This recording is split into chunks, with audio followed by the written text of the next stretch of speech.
Well, hi students. How are you? Welcome to this second class of this module of financial risk management.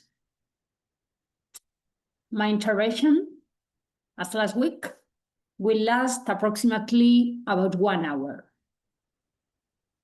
If you have any doubts when I finish, you can ask me your doubts, or if you prefer, you can send me an email via campus, okay? Are you ready? Come on, let's start.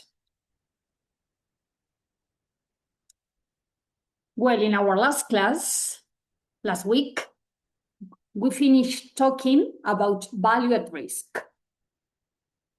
As you can remember, value at risk is a measure used to estimate the maximum potential loss of a portfolio under normal market conditions. It's based on three main elements: the expected loss amount, the confidence level, and the time horizon, for example, 1 day or 1 week. As 95% bar of 100,000 over 1 day means there is a 5% probability that the portfolio will lose 100,000 or more in a single day. We talk about the parametric variance-covariance method that calculates value at risk by assuming that asset returns follow a normal distribution. This method is simple and fast, but it may underestimate risk because it doesn't capture the extreme events found in real financial markets. Now let's explore the second method of calculating VaR, the historical method. We can say this is the simplest and is based on a straightforward and very intuitive premise that the past is a good indicator of what might happen in the future. The process is very simple. First, we collected a series of historical data on the returns of our portfolio. For example, we might use data from the last 100 days. Then we order those returns from lowest to highest, that is, from the worst loss to the best profit. And finally, we identify the percentile that corresponds to our confidence level. For example, if we have 100 days of data and want a VaR of 95%, we look for the first worst outcome on our list. That value is our historical VaR. The main advantage of this method is that it doesn't assume a normal distribution, allowing it to capture the reality of the heavy tails we saw earlier. However, yet it also has a significant disadvantage. Its accuracy depends entirely on the quality and quantity of the historical data we use. If an extreme event, such as a major crisis, hasn't occurred in the period we are analyzing, the historical VaR will not reflect it, as it cannot predict events that haven't happened before. Okay?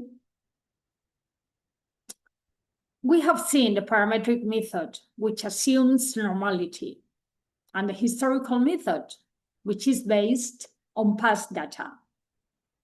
Now, let's explore the third and most sophisticated methodology for calculating VaR, Monte Carlo simulation.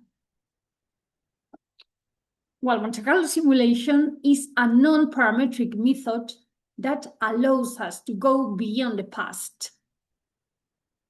Instead of using a fixed distribution or historical data, it generates a large number of random scenarios for future prices, using the volatility behavior of the asset.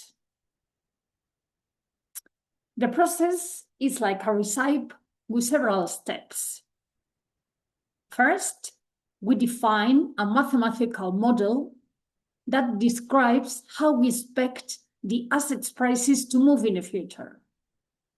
For example, we could use a geometric Brownian motion. We then use that model to generate thousands or tens of thousands of possible future price scenarios. Each scenario is a simulation of what could happen. For each of those scenarios, we calculate the value of our portfolio and the resulting profit or loss. Finally, we sort out all the losses and gains and find the percentile that corresponds to our confidence level. That's our bar. The main advantage of this method is that it doesn't assume normality.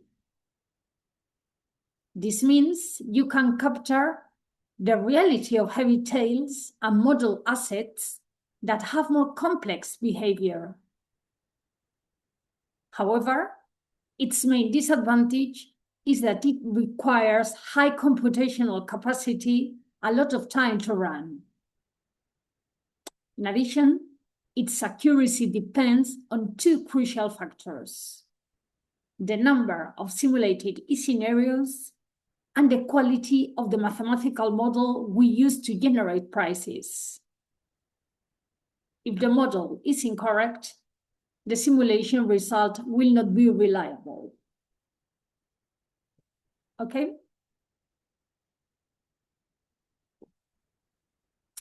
Now, to contrast with the parametric method, let's look at an example of bar calculation with Monte Carlo simulation.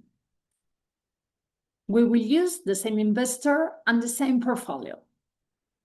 In this case, instead of using the straightforward formula, a simulation software would take the annual mean, 10%, and the standard deviation, 20% data, and use it to generate thousands of random scenarios of what might happen to the stock price over 270 days. For each of those scenarios, the value of the portfolio would be calculated at the end of the day. Then, all losses would be sorted, and the bar of 95% would be the value in the 5th percentile of the worst losses. It's crucial to compare this result with that of the parametric method. The difference is huge. This is because Monte Carlo simulation doesn't assume that yields are perfectly normal.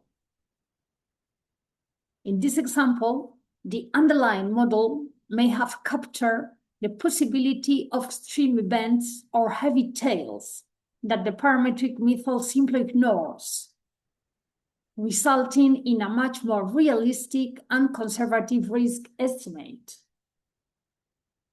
This is the power and advantage of Monte Carlo simulation, despite its computational complexity. Okay? Well, we have looked at all three calculation methods for bar. But why is this metric so popular and useful? Well, the answer lies in its advantages. The first and most obvious advantage is that bar is easy to understand. Rather than overwhelming an investor or manager with multiple statistics, bar summarizes a portfolio's risk level in a single number, either in dollars, euros, or a percentage. This simplicity is incredibly valuable for decision making. Second, VaR has universal applicability. We can calculate the VaR for a stock, a bond, a currency, or an entire portfolio. This allows us to compare risk between different types of assets in a consistent manner. For example, we can compare the risk of our stock portfolio to that of a bond portfolio, something that would be difficult to do with other metrics. In addition, VaR has become an industry standard.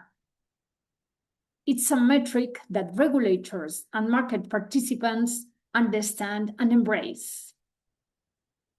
This facilitates risk communication and ensures that institutions are speaking the same language when managing their exposure.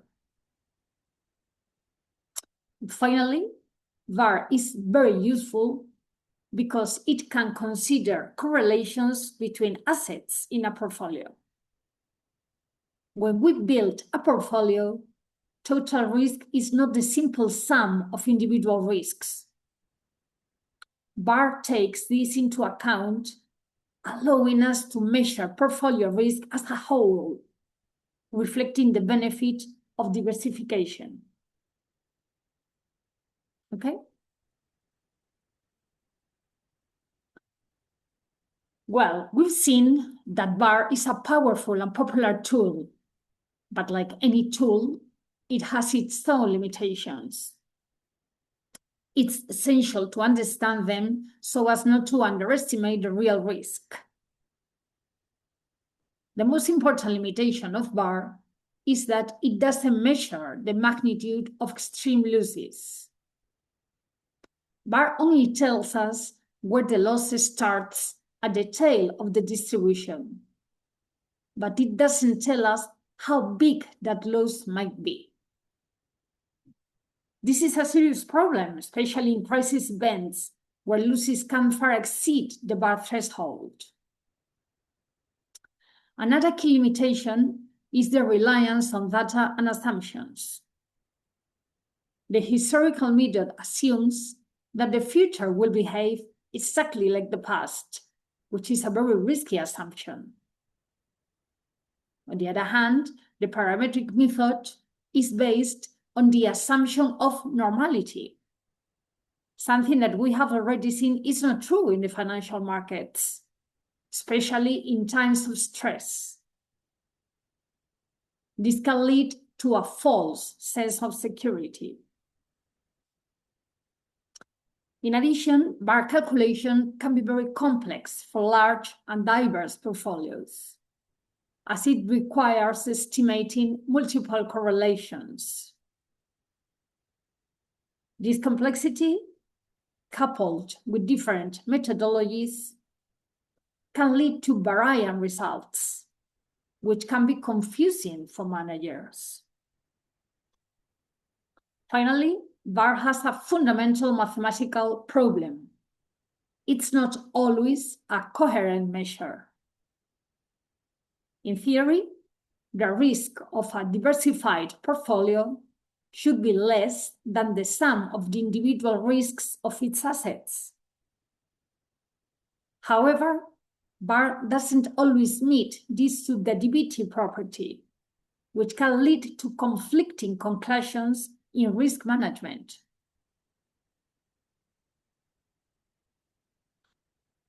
Well, we have discussed the limitations of VaR, especially its inability to measure the magnitude of extreme losses. To address this problem, a superior metric has been developed: the conditional value at risk, or CVaR, also known as expected shortfall. CVaR is a more comprehensive measure of tail risk. It's defined as the expected value of losses that exceed the VaR. In other words, it not only tells us where the distribution's tail begins, but it also tells us how much we should expect to lose on average once we've entered that queue. To understand the difference, let's think about the question that each metric answers. VAR tells us that there is a 5% chance of losing more than X amount. The C-VAR tells us that in that worst 5% of fee scenarios, the expected average loss is Y amount.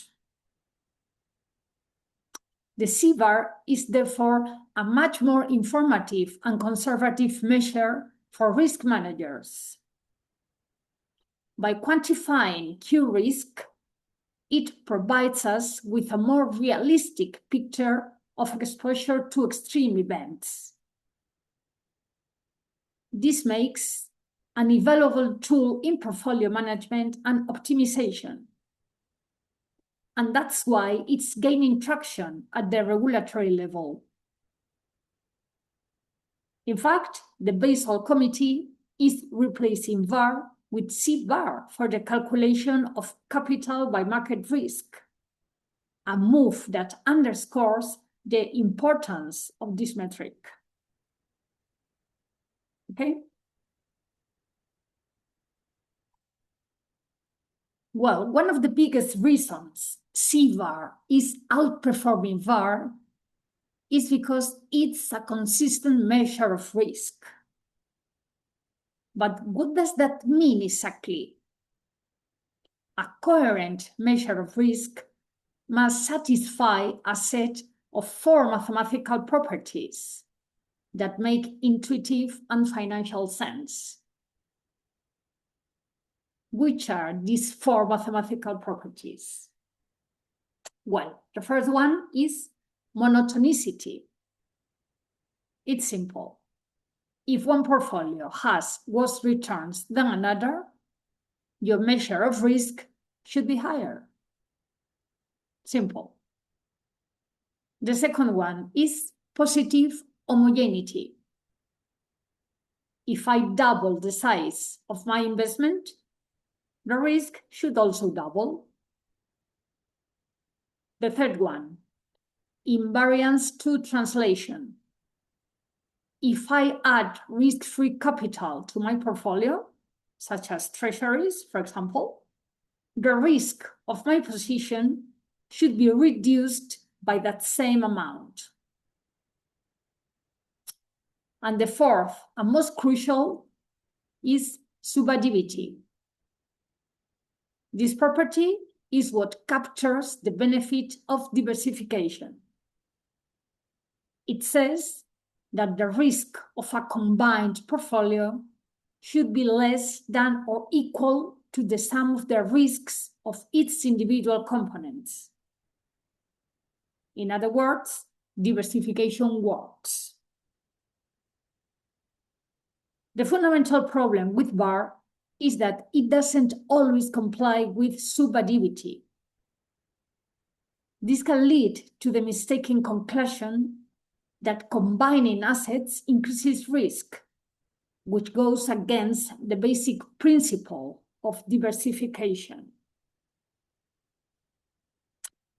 C-VAR, on the other hand, satisfies all 4 properties. This makes it a much more robust and reliable tool for risk management and portfolio optimization, as its use promotes diversification. Okay. We have seen why C-VAR is a higher risk measure than VAR. Now let's briefly discuss how it's calculated. C-VAR doesn't have a simple formula like parametric VAR, as its calculation is more sophisticated. It's based on a series of mathematical techniques. One of the most common is the Monte Carlo simulation. We have talked before about it. We have already explored. In this context, the simulation generates a loss distribution, and the C-bar is calculated by simply taking the average of the losses that are the tail of that distribution. For instance, those that exceed the bar. Another advanced method is population simulation. This sounds really very technical, but the idea is simple. Rather than assuming that the relationship between two assets is linear, as in correlation, copulus allows us to model more complex dependencies, especially in extreme scenarios. This is crucial for capturing the tail behavior of a portfolio's loss distribution. Finally, econometric models, such as gauge models, are widely used. These models have the ability to capture the changing volatility over time, and more importantly, the heavy tails of financial return distributions. By using these models as the basis for our simulations, we can significantly improve the accuracy of C-bar. In short, the calculation of C-bar is more intensive and complex than of bar, but the result is a much more accurate measure of risk, especially in the loss scenarios that we are more concerned about. Okay? Well, we have discussed tail risk measures such as bar and C-bar, which focus on absolute risk. Sorry.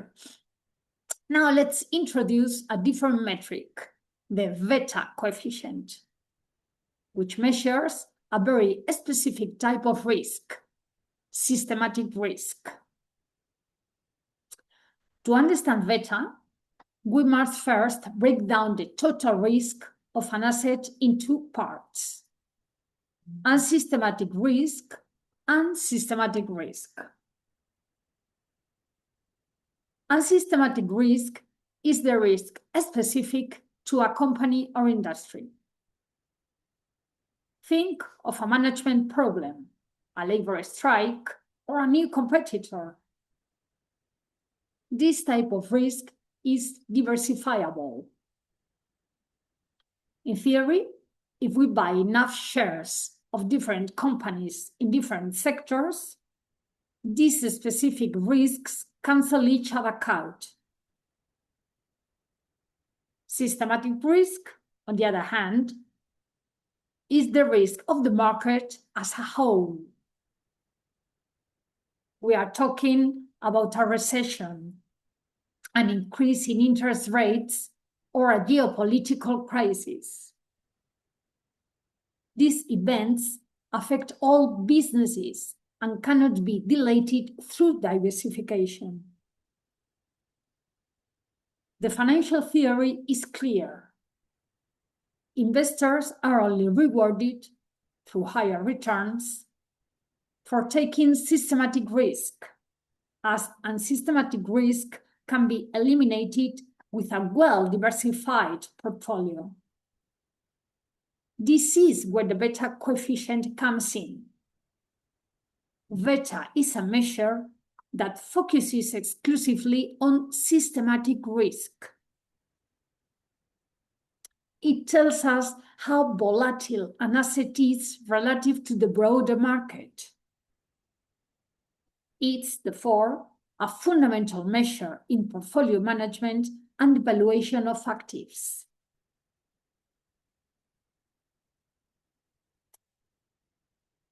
Now that we understand what systematic risk is, let's look at how the beta coefficient measures it. The formula you can see on the slide is the basis of the beta calculation. It's calculated as the covariance between an asset's returns and market returns, divided by the variance of market returns. In simple terms, it tells us how much an asset moves relative to the market as a whole. The interpretation of the beta is very intuitive and is the most important part. If beta equals 1, the asset has the same systematic risk as the market. It's expected to move in the same direction and with the same magnitude as the market. If the market rises by 1%, this asset also tends to rise by 1%. If beta is greater than 1, the asset is more volatile than the market. It's considered riskier. If the market rises by 1%, an asset with a beta of 1.75 is expected to rise by 1.75%. But if the market falls, it will also fall by 75% more than the market. If beta is less than 1, but greater than 0, the asset is less volatile than the market.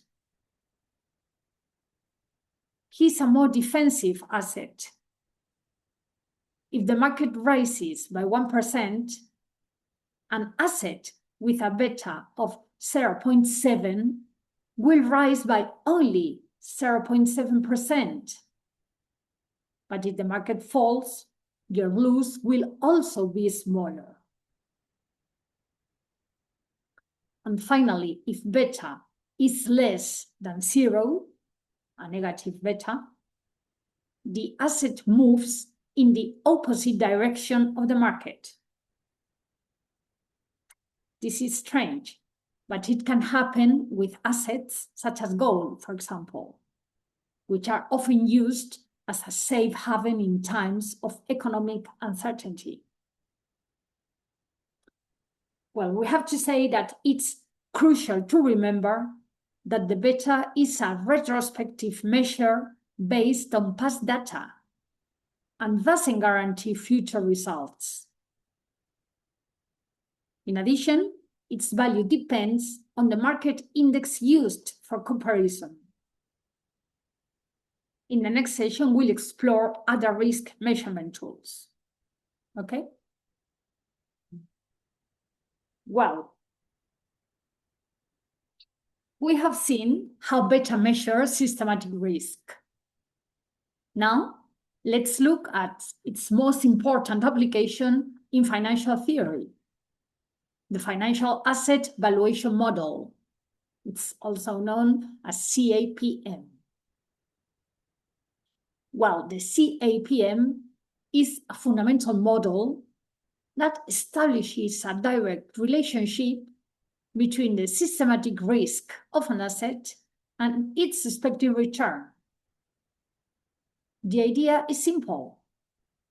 To take on more systematic risk, investors must be compensated with higher returns.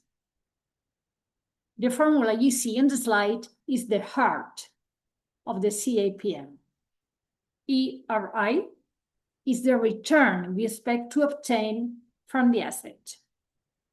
RF is the return on a risk-free asset, such as treasury bonds. Beta is the coefficient we just discussed, which measures the systematic risk of our asset. And ERM less RF is the market risk premium, which is the additional return expected from investing in the market as a whole rather than in a risk-free asset.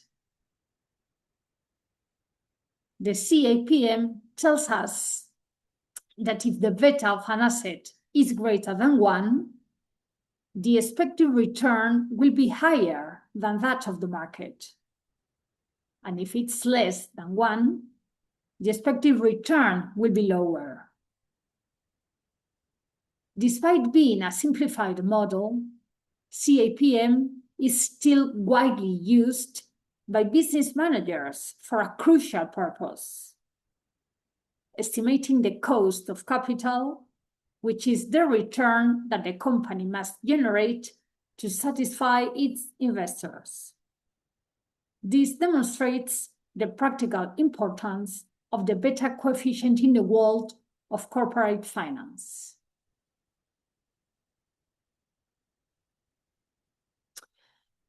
Well, we have discussed statistical metrics like VAR and CVAR, which give us a number.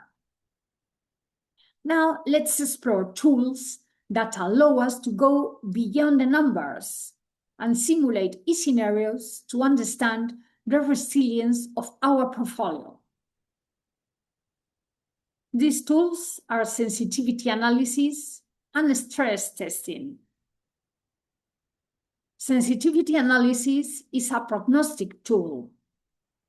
It's used to see how the outcome of a project or model changes when we vary one or more of its input variables. For example, we could vary the price of oil to see how it affects the value of an investment. This helps us identify potential risks and rewards. This analysis is based on the creation of scenarios. The most common are 3. The first one, the pessimistic scenario, which represents the worst possible outcome. The second one, the probable scenario, which is the most expected and realistic. And the third one, the optimistic scenario, which shows the maximum potential and is used to motivate investors. On the other hand, stress testing is a more sophisticated and often regulatory tool. Unlike sensitivity analysis, which often varies by a single variable, stress tests simulate simultaneous changes in multiple risk factors, such as an economic downturn combined with a drop in asset prices. The purpose of stress testing is threefold: assess a company's resilience to a crisis, help management identify hidden vulnerabilities in your portfolio, and most importantly, report on the additional capital needed to absorb losses in crisis scenarios. Okay? So give me 10 seconds, please.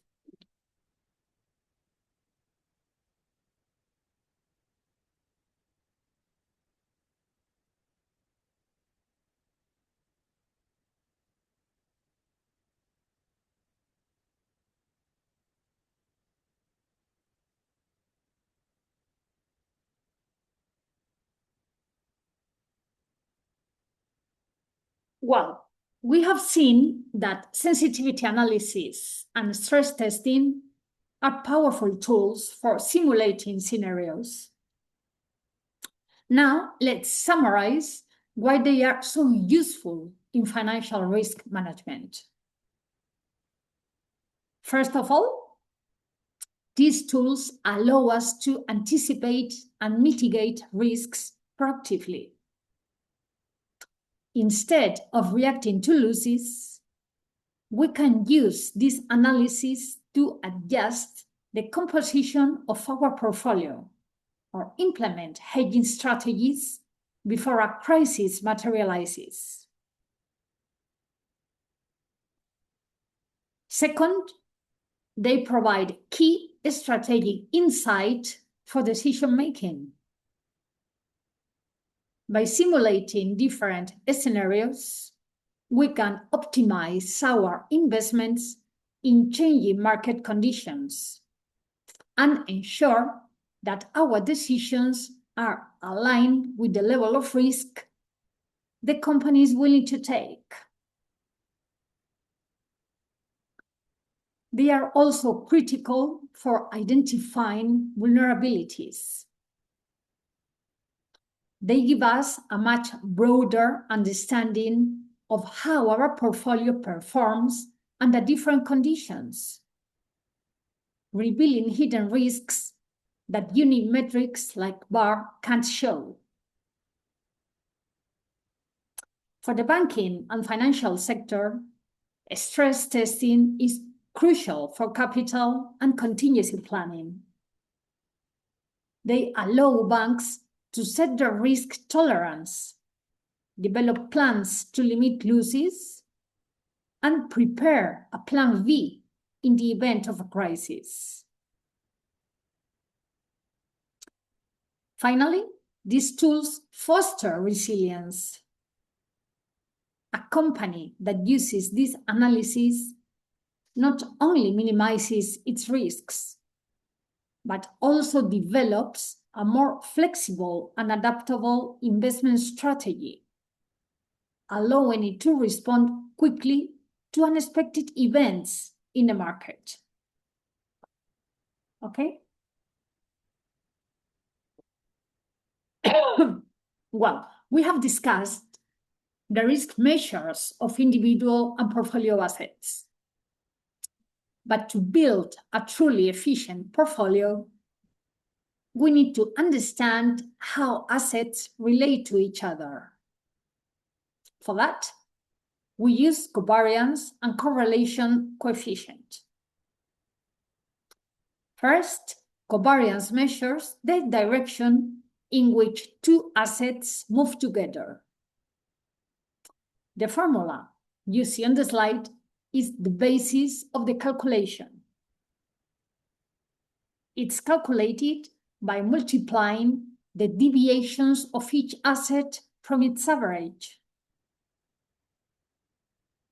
The interpretation is simple. If the result is a positive covariance, the assets tend to move in the same direction. When one goes up, the other does too. If the result is a negative covariance, assets tend to move in opposite directions. When one goes up, the other tends to go down. And finally, if the result is zero, there is no linear relationship between the two. Covariance has one major limitation. Its value doesn't tell us how strong the relationship is, only the direction. As its value depends on the scale of the data, we cannot directly compare the covariance between different asset pairs.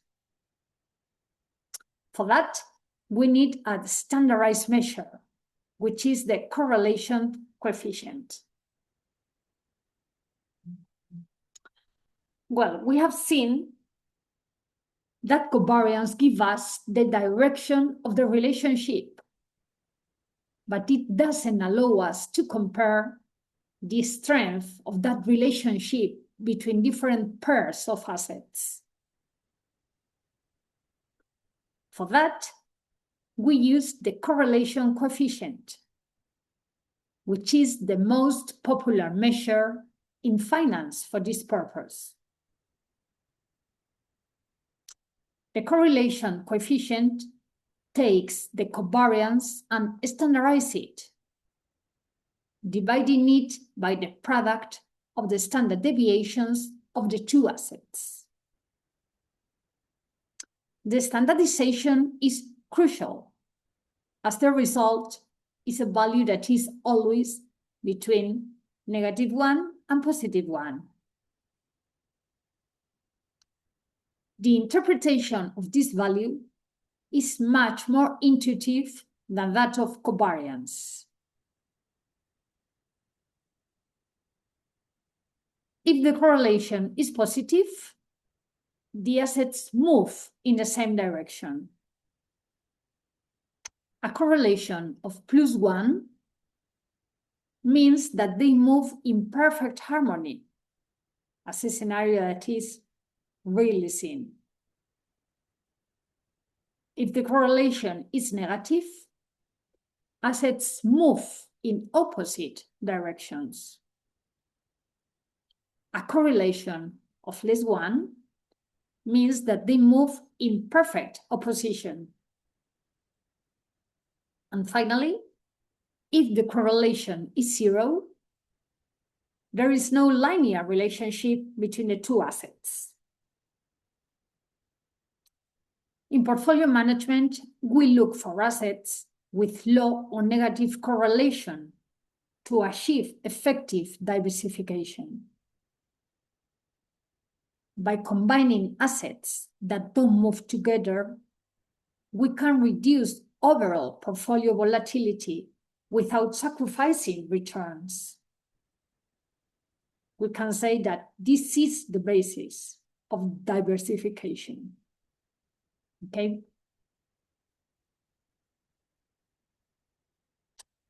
Well, to conclude this part of measures of risk, let's summarize why covariance and correlation are really so important. The fundamental principle is that the risk of a portfolio is not simply the sum of the risks of each individual asset. Total risk depends on how assets move relative to each other.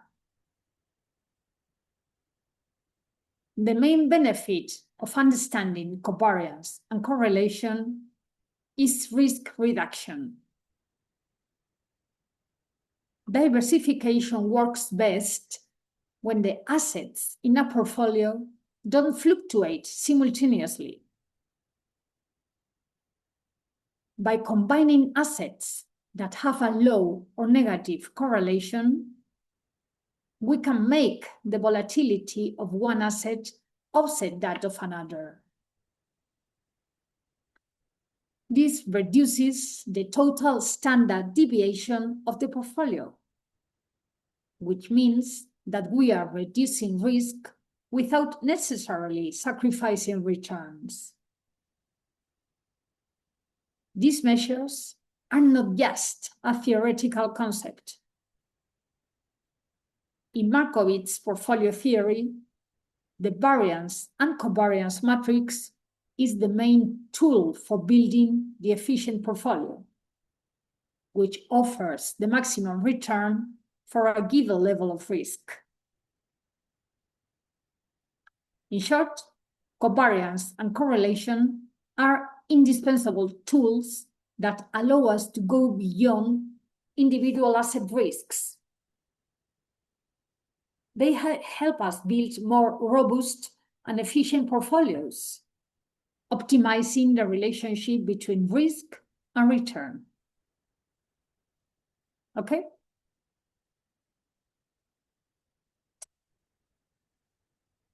Well, financial risk management is an essential element for any organization operating in economic environments characterized by volatility and uncertainty. Its importance goes far beyond simply reacting to financial crises. It focuses on the ability to anticipate possible events that may generate economic losses, allowing institutions to plan and act with foresight. This risk management process is articulated in 3 fundamental steps that together provide a robust framework for strategic decision-making. The first step is the identification of potential risks.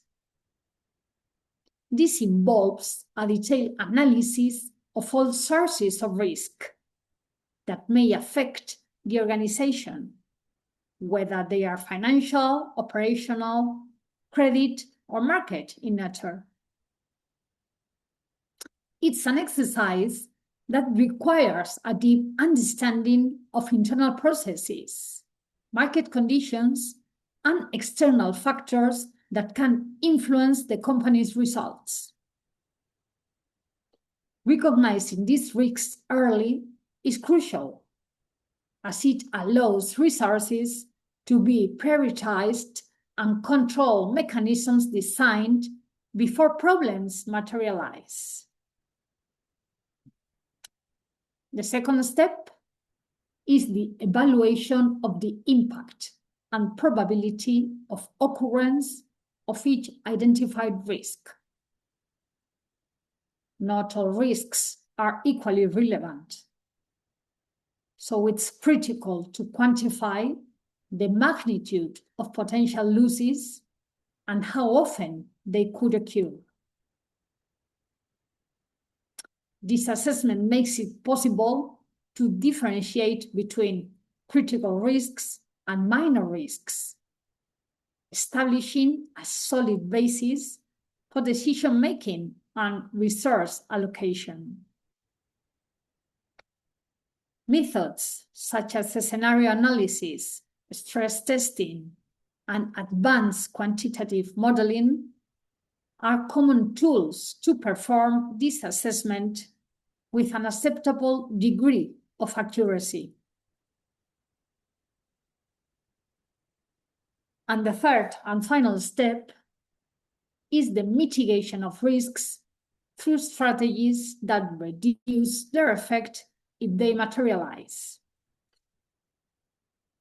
These strategies may include diversifying investments, using financial hedges, strengthening internal controls, or adopting insurance and derivative contracts, among others.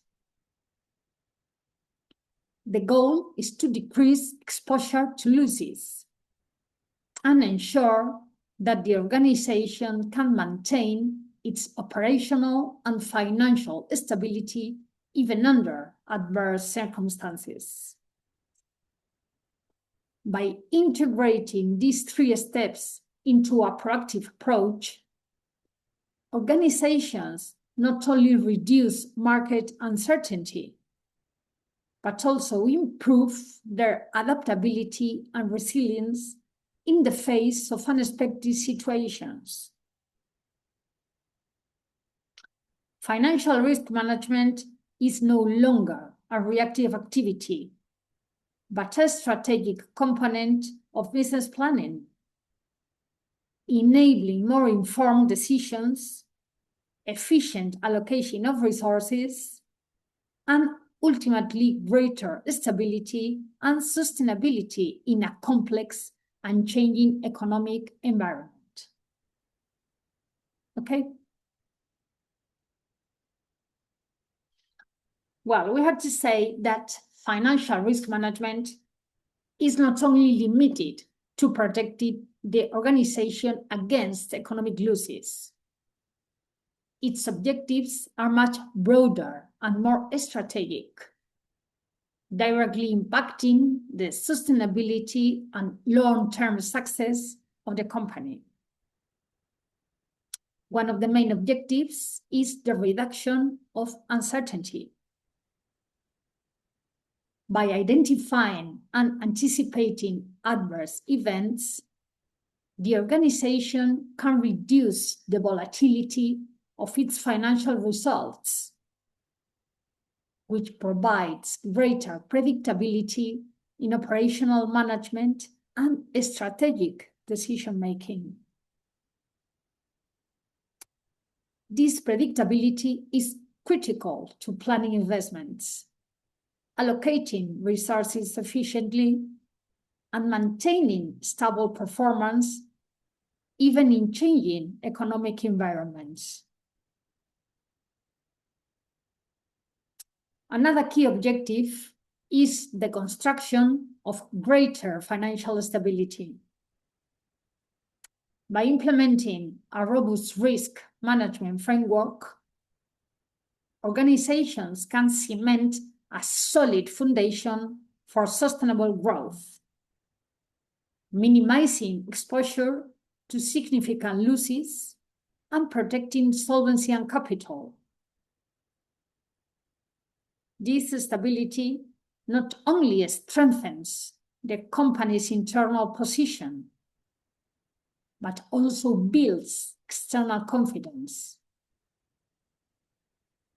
Investors, customers, and other stakeholders perceive a transparent and reliable risk framework as an indicator of soundness and accountability, which facilitates the attraction and retention of capital and improves the reputation of the organization in the market. Risk management also allows for informed decision-making. Through tools such as scenario analysis, stress testing, and risk modeling, managers gain accurate data on the potential consequences of their decisions, allowing them to align investments and strategies with the company's risk appetite. This ensures that decisions are made consciously and strategically, reducing the likelihood of financial surprises and maximizing opportunities for growth within defined risk limits. In addition, financial risk management ensures regulatory compliance. International regulations, such as the Basel Accords, require financial institutions to adopt standardized and sophisticated approaches to risk measurement and management, ensuring that capital remains adequate in the face of risks assumed, and that the company meets the expectations of supervisors and regulators. The risk management process includes multiple stages that cover the entire organization. The definition of clear objectives, the assignment of responsibilities, the design of policies and procedures, the identification and evaluation of risks, the implementation of mitigation strategies, and finally, the continuous monitoring of risks and their evolution. This comprehensive approach is embodied in enterprise risk management frameworks, which enable the organization to have a complete and hierarchical view of risk, ensuring that risk appetite is aligned with the overall corporate strategy, and that all decisions are made considering both potential opportunities and threats. In summary, financial risk management is a strategic tool that not only protects against losses, but also improves stability, confidence, decision-making capacity, and regulatory compliance, integrating it as an essential component in the planning and sustainable development of the organization. Okay? Wow.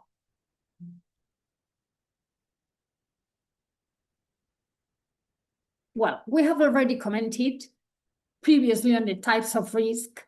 Now we are going to delve into it from another perspective. Financial risks are not homogeneous or limited to a single type of exposure. Rather, they are divided into several main categories, each with its own characteristic impacts and metrics. Understanding this classification is critical to implementing effective and strategic risk management in any organization. Market risk is perhaps the most well-known, as it relates directly to fluctuations in the prices of financial assets. The risk arises from unexpected changes in variables such as stock prices, interest rates, exchange rates, or commodity prices. Its impact is directly reflected in the value of investment portfolios and in the profitability of the company, and therefore requires sophisticated measurement and monitoring tools, such as VAR, stress test, and scenario analysis. Credit risk arises when a counterparty of a financial transaction fails to meet its contractual obligations, which can lead to significant losses. 3 key parameters are used to quantify this risk: the probability of default, which estimates the probability that a borrower will default on its obligations; default exposure, which represents the amount of outstanding debt at the time of default; and loss given default, which reflects the proportion of exposure that is not expected to be recovered. The integration of these 3 elements makes it possible to calculate the expected loss of credit, which is essential for capital allocation and prudent portfolio management. Operational risk has evolved from being considered a residual category to becoming a critical component of risk management. It's defined as the risk of losses arising from inadequate or failed internal processes, human error, technological failures, or external events.